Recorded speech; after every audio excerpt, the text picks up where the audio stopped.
Hi everyone, thanks for joining me here in my kitchen. I recently started a new job and found out tomorrow is my boss's birthday and she's gluten-free. So I was trying to decide what can I bake that would be gluten-free on short notice and my brain immediately thought of butter mochi. If you're not familiar, butter mochi is a classic Japanese Hawaiian treat that you can hold in your hand, and it's chewy, has just the right amount of sweetness, and I've always eaten it at like potlucks and like when we had volleyball tournaments, my friend Robin would always make it, and it really is a classic treat that lots of Japanese and Hawaiian people make all the time. It is made with mochiko rice flour instead of wheat flour, and that's what makes it gluten-free. The first time I decided to make this recipe, I didn't realize that it's made with coconut milk, and I don't like coconut.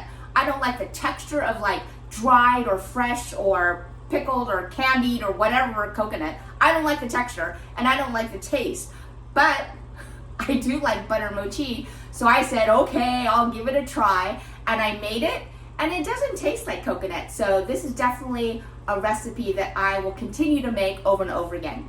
So back to finding out today that tomorrow is my boss's birthday and she's gluten-free.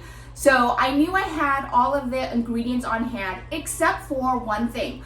I knew I didn't have any, you guessed it, coconut milk. So on my way home from work, I stopped off at Safeway and bought some coconut milk. So come eat with me, Lorianne Lee, as we make butter mochi. To make this butter mochi recipe, one of the ingredients you may need to buy is mochiko rice flour.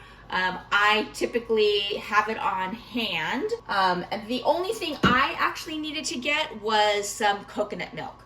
Now, nowadays, I know a lot of people drink coconut milk, or they cook like curries and stews with coconut milk, or use it for other sweet treats. I don't use it, so this was the only ingredient I actually had to go get at the store. Other than those two ingredients, you probably have everything on hand. We're going to use granulated sugar, some baking powder, salt, 2 cups of milk at room temperature. This is whole milk. I'm going to melt this 1 stick of butter, and I have 4 room temperature eggs, and then we're going to use 2 teaspoons of vanilla extract. So that's it as far as ingredients. Pretty simple, pretty basic.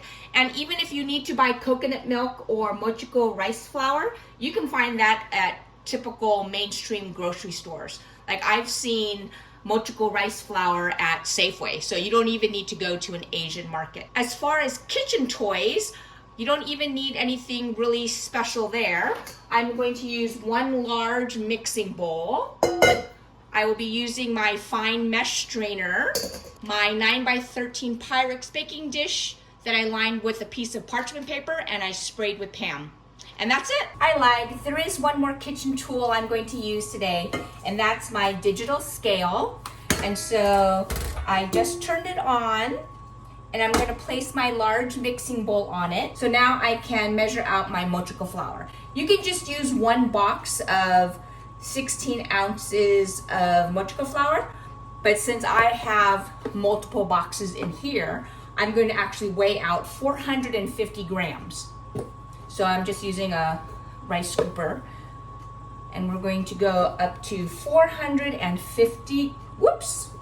I don't have this on grams, I have it on pounds. So let me clear that out and start again.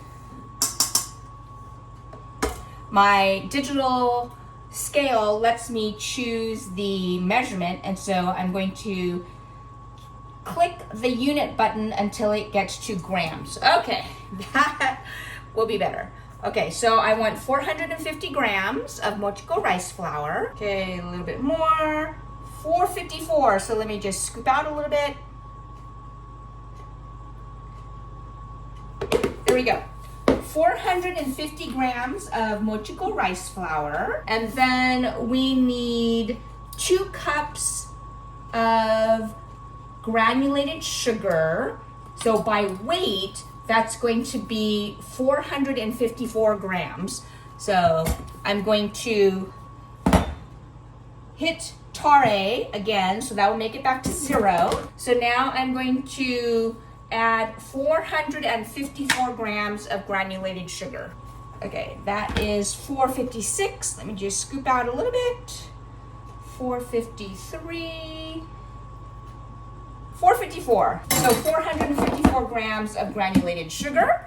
And then I need 1.5 teaspoons of baking powder. So I'm going to use my half teaspoon. Usually when you get down to smaller measurements like a half a teaspoon or a teaspoon, your recipes won't give you like the weight for that, so you just use your measuring spoons. So I need 1.5 teaspoons of baking powder. So here's half a teaspoon, 2 would be 1 whole, and another half is 1.5 teaspoons. Oh, more math. Half a teaspoon times 3 is 1.5 teaspoons. Okay, and then salt, I'm just going to use half a teaspoon.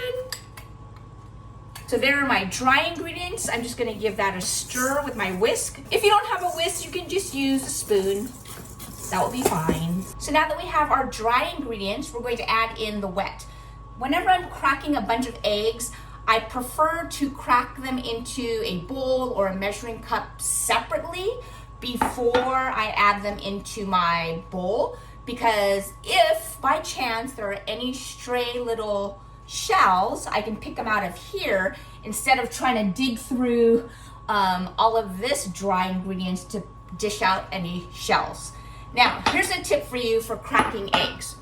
I know everyone grew up learning how to crack eggs by tapping it on the edge of a bowl.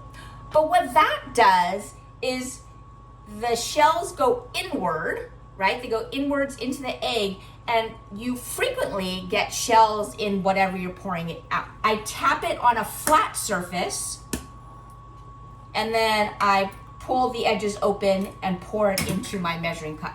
So again, by tapping it on a flat surface like your counter, you're not going to have all of the, you're not going to have all of those shards of shells. Just drop those into the measuring cup. So I'm looking, I don't see any shells, so that was good. So again, tap it on a flat surface and then open up your egg. And this way, you won't have little shards of eggshells in your batter. I'm going to rinse my hands because I just touched raw egg. Okay, so we have our mochiko rice flour, granulated sugar, baking powder, and salt. And now I'm going to add in 4 eggs. Again, those were room temperature. I'm adding in that stick of butter that I melted. I have 2 cups of whole milk that have been sitting out at room temperature. And then I have this can of coconut milk. Oh wait, I was supposed to shake that. I rarely use coconut milk, so I completely forgot. But you're supposed to shake coconut milk before you use it.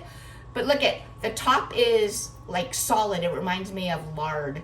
So I'm actually going to put the top back on. I'm going to hold super tight so that it doesn't spill out. I'm gonna move over to the sink and try and shake this. I don't feel like anything is moving. Let me try.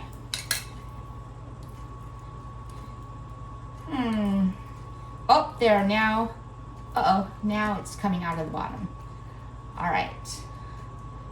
I just made a mess.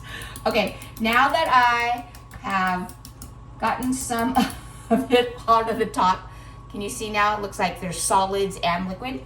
Now I'm gonna put the top back on. I'm gonna hold it super, super tight so it doesn't spray all over me in my kitchen. That's what I was supposed to do at first. Those of you who use coconut milk were probably like laughing at me because you know to do that. But since I don't use coconut milk, I did not. Okay, this is not mixing. All right, we gotta be problem solvers here. Okay, so I have a quart container with a resealable container. I'm going to pour the contents that are all separated. We have solids and liquids. I'm gonna put this top on, and now I'm gonna give that a good shake.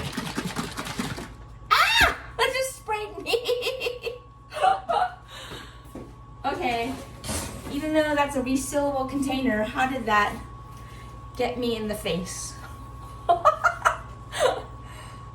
Maybe I didn't have, maybe I had some liquid on the other side of the lid before I started shaking. Okay, got a paper towel, shaking. So the reason I think that this might help me get it all mixed together is because there's space, right? This container is larger than the can that had no air space. So by having more air space, that will enable the liquid and the solids to mix. Give it a good shake. Maybe those of you who use coconut milk can comment and let me know, how do you make sure when you buy a can, because there's not a lot of extra air for it to swish around, how do you get it to mix well before you open the can? Okay, I think that's as good as we're gonna get. So let me wipe up some of this coconut milk bits. So let's reset. So in this bowl we had 16 ounces of mochico flour, 2 cups of granulated sugar, 1.5 teaspoons of baking powder, half a teaspoon of salt. I mixed that up, and then I added in 4 large room temperature eggs, 2 cups of whole milk, 1 can of coconut milk is going in now. Oh, I added in, I melted half a stick of butter, so that's half a cup. And now I'm going to add in 2 teaspoons of vanilla. And now I'm gonna whisk this together. Okay, my butter mochi batter looks incorporated. There are a few lumps, but that's okay because I'm going to pour it through my fine mesh strainer because we want the batter to be super smooth. I'm going to hold the fine mesh strainer over my 9x13 pan, and I'm gonna pour this in. This is a lot of batter. It's more than my strainer will hold. So the batter is dripping from the fine mesh strainer into the pan. I'm going to use my silicone spatula spoon thingy to just stir it around to help push it through. Sometimes when you have a batter that's super thick like this, it needs a little help. So just by stirring the batter around the strainer, more of the batter is coming out into the pan. Okay, you can see by rubbing my silicone spatula on my fine mesh strainer, all of this batter, this cake pan is full, and there's just a few little lumps of clumpy batter. So the strainer did its job. The batter in the pan is completely smooth, and that's what we want. Now I'm going to place this in a 350 degree preheated oven. The directions say about 60 minutes, but last time I made this, it needed longer. So I'm gonna start at an hour, and then I'll check it and see if it needs to be cooked longer. All right, my 1 hour timer just went off. So let's take a look and see how this butter mochi looks. Well, color-wise, it looks like a great golden brown on top, but I'm gonna use my cake tester. Can you see? It's a little metal stick. I could also use a toothpick, but let's see. Around the edge, it came out clean, and now in the middle, it's still a little wet, so I think it definitely needs more time. Let me give it a jiggle and see. It's not jiggling a lot, which is a good thing. But I'm so weary because last time it looked good, and the outside edges were cooked, but the middle was not fully cooked. I'm gonna put it back in for like 10 minutes. When I lightly touch the top, and it's very hot, it's not springing back. So that's an indicator that it's not ready yet. All right, I have actually cooked this for an hour and a half. I just used my cake tester to make sure that it comes out cleanly, and it still is not coming out cleanly. So I'm going to give this another 15 minutes. It's already been an hour and a half. The top looks beautiful, but I don't think it's done yet. Well, after 1.5 hours, so half an hour longer than the recipe called for, I finally took the butter mochi out of the oven. The top is a little bit dark right in the center, but by no means does it look burnt or anything. And I jiggled it.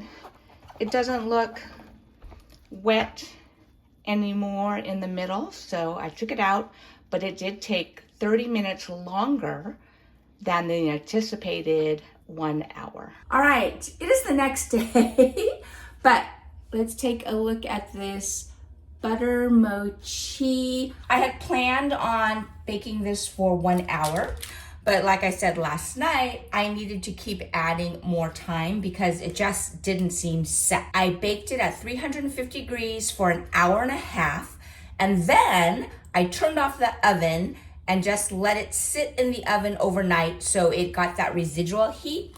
And I am pleased with its doneness. I can tell, here's the bottom, that it is actually set. And so because of the mochiko flour, because it's rice flour, it has this chewy texture. So I wanted to show you, even as I'm cutting it with a knife, I have to press with pressure. It is gelatinous in texture, but it is done and it looks great. So here is my butter mochi. Even just touching it a little bit, my fingers are so wet from the butter. So of course we've used half a cup of butter. Remember, we used a whole stick of butter, and that's part of what makes this recipe so good, all of that butter. I'm cutting these into bite-sized pieces. I will have a gluten-free treat for my boss's birthday. I definitely like the way that it looks completely done. Here's the bottom. It has a gelatinous texture with the top has a nice little crust. So let's take a bite of this, shall we? Yes, we shall. It's just so buttery.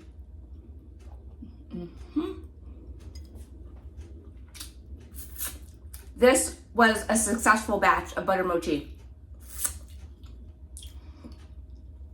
I like that it formed a little bit of a crust on top. If you get a little bit, very delicate, slight crunch. But then the chew of butter mochi, it's so distinctive of rice flour. If you've ever eaten hamsukak, which are those deep fried pork dumplings that you often find in dim sum, they're often called footballs. They have that football shape. Those are made with mochiko rice flour. If you've ever had Japanese mochi, where they pound the rice flour and then it becomes very chewy, and they pan fry it, and sometimes they put it in soup and stews. That's made with mochiko rice flour. Mochiko rice flour is what gives it this great chewy texture. Yep. It is delicious. Definitely finger licking good. Okay, now I have butter on my finger.